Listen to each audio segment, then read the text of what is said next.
लोकसभा में स्पीकर ओम बिरला के खिलाफ लाए गए अविश्वास प्रस्ताव को एक दिन ही बीते थे कि अब विपक्षी नया बखेड़ा खड़ा कर दे रहे हैं। विपक्षियों की तरफ से मुख्य चुनाव आयुक्त को लेकर अब महाभियोग प्रस्ताव लाया जा रहा है।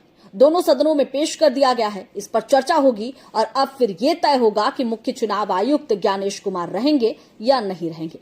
हालांकि यह हक बनता है, यानी भारतीय संविधान हमें इस चीज की इजाजत देता है, लेकिन तब जब पक्षपातपूर्ण रवैया अपनाया जा रहा है। लेकिन यह आरोप कितना सच है कितना नहीं है, यह तो चर्चा के बाद तय होगा। खैर, अब देखना है कि इस पर चर्चा होगी या नहीं होगी।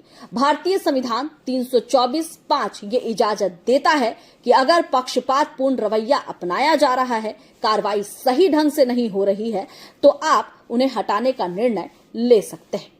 लेकिन सवाल वही कि विपक्ष जो बार बार लोकतंत्र पर हमला कर रहा है, जो ये कह रहा है कि कहीं ना कहीं हमारा संविधान कमजोर है, पर कितनी सच्चाई है, खैर चर्चा के बाद ये साबित हो जाएगा। लेकिन इन सब के बीच एक बात ध्यान देने वाली है, संख्या बल की। अविश्वास प्रस्ताव के दौरान भी ये बातें सामने आई थी कि अक्षियों के पास संख्या बल है ही नहीं, तो फिर अविश्वास प्रस्ताव किस तरह से पास होगा।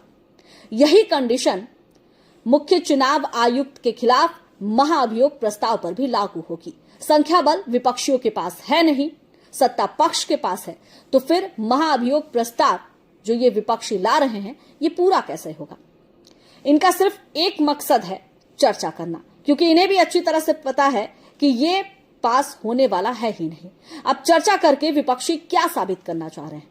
दूसरी तरफ ममता बनर्जी लगातार मुख्य चुनाव आयुक्त के खिलाफ मोर्चा खोली हुई है, धरना प्रदर्शन की। हालांकि सुप्रीम कोर्ट ने जब ये कहा कि ट्रिब्यूनल बनाए जाएंगे और उसके आधार पर जो पीड़ित है, जो 60 लाख वोट काटे जा रहे हैं, वो वोटर्स जो है अपनी तकलीफ बताएंगे और सही तथ्य पेश करेंगे, उसके बाद वो वोटर लिस्ट में उनके नाम जुड़ सकेंगे, जिसके बाद धरना समाप्त हुआ। लेकिन अब है कि इन सारी चीजों को विपक्षी किस तरह से एकजुट करता है, एक धागे में पिरोता है और मुख्य चुनाव आयुक्त के खिलाफ इस्तेमाल करता है। मेरा ये वीडियो आपको कैसा लगा, कमेंट करके जरूर बताइएगा।